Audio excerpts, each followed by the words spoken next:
Here it is, the new build. X5, boys. Yeah. God bless. What's going on, boys? Here's the new build. X5. I'm trying to limp it to the gas station to get it towed. It's a cop down. Trying to get some gas real quick. Get this thing a little bit of gas. We're in limp mode. Can only go like 10 miles per hour. But we made it here, get some gas. Probably park it somewhere, wait for a tow truck, show you guys the vehicle. But this is, I'm excited. I've always wanted one of these, and I'll reveal how much we got this for in a second. All right, there she goes, boys. We're taking off, going home. We parked at the gas station to get the tow home because easier that way. And I hate doing it in front of people's houses in case you gotta wait for a while, but the X5 with the transition, thing looking clean already. God bless. She is, boys, she's home. I get off the truck and get in my driveway. So got it on, got it started. And again, like the only reason we drive this home is because the trans is like in limp mode, so it's like real slow. And for one, I don't know what's wrong with it, so I don't want to try to drive it a little over 40 minutes home. And then I didn't also want to try to break it. You know, I don't know if the fluid's low or if something's actually broken or what's going on, but here we go, boys.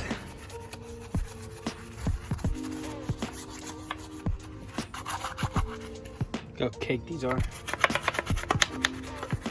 Shitting them with a hard bristle brush. Try to get as much up as I can. Oh, these are bad. Like, these don't look too bad now, you know? Looks kind of clean compared to what they look like on the other side, which is actually pretty bad. That's pretty bad. So that's not looking bad. I just thought I'd do that real quick just to show my mom.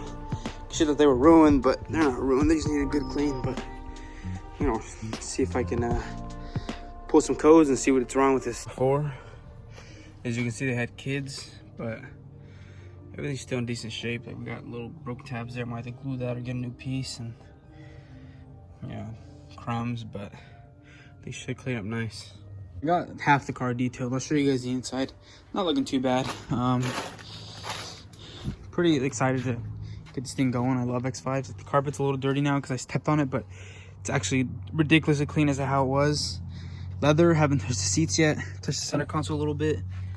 This area, cleaned it down. Here's the steering wheel. You can see up here, glossy. Down there is more of a matte finish.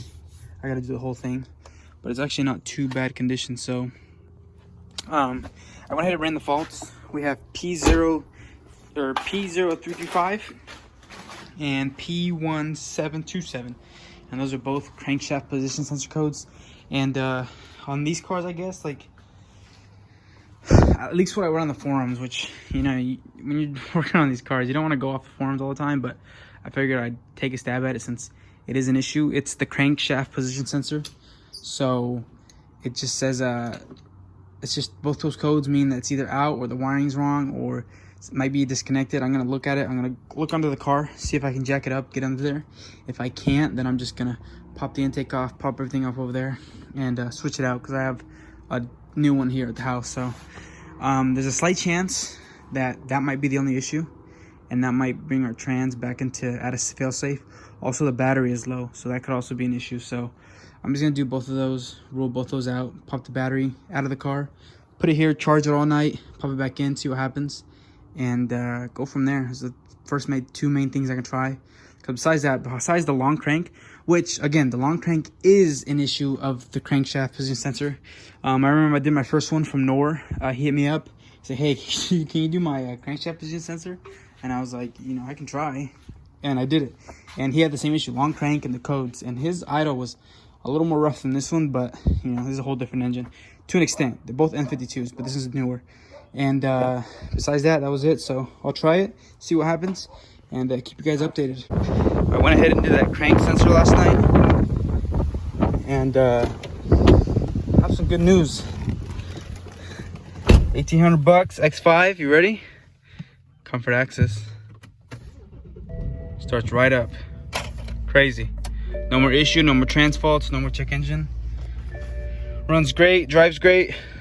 Gonna go take it to the store, see how she handles, but hitting different. But this thing is sweet. I'm gonna go test it out. All right, so the sensor's done, and I'm at the gas station in the X5. So it's pretty amazing that it was only the crankcase, not the crankcase, the crankshaft position sensor. That's all it was. It was the sensor. For some reason on these X5s, instead of it throwing a half reduced engine light, it throws a transmission fault as well. And the transmission doesn't want to shift out of like second or third, and you can only go like 40.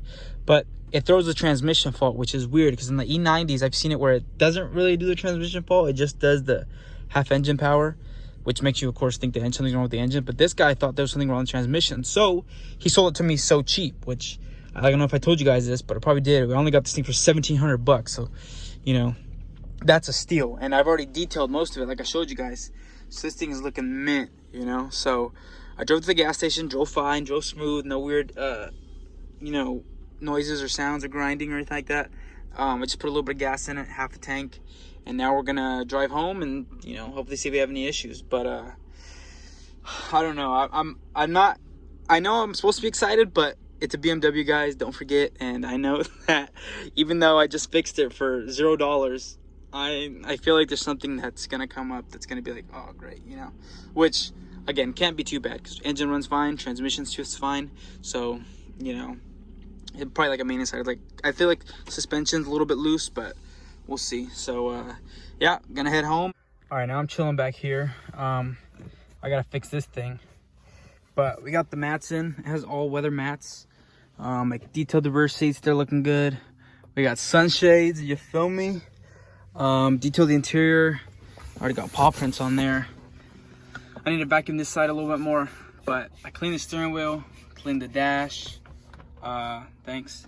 And cleaned up here, put the mat in over there. But this thing is just looking good, dude. Like it has the black headliner, which I love.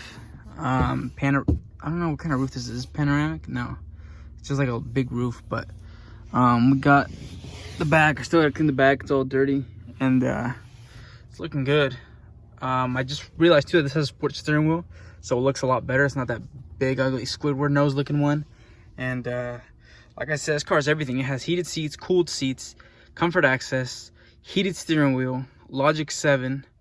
What else? That's all I can think of for now, but it has a lot of packages, which is pretty sweet. It's all decked out. It's got the big seats with the adjustable back piece, headrest goes up and down, lumbar support, everything. So it's looking good. Now I gotta get started on the exterior and get that looking good too. So there she is, guys. 2007 BMW X5 3.0 SI, not XI. I haven't looked up the difference, but like I said, 1,700 bucks. I bought it thinking it needed a transmission.